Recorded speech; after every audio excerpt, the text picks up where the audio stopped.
श्रीगणेशाय नमः।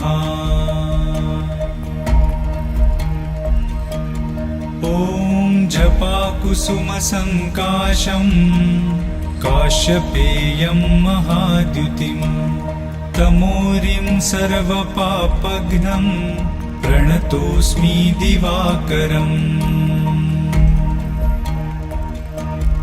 ॐ दधिशङ्खतुषाराभं क्षीरोदार्णवसम्भवम् नमामि शशिनं सोमं शम्भोर्मुकुटभूषणम्।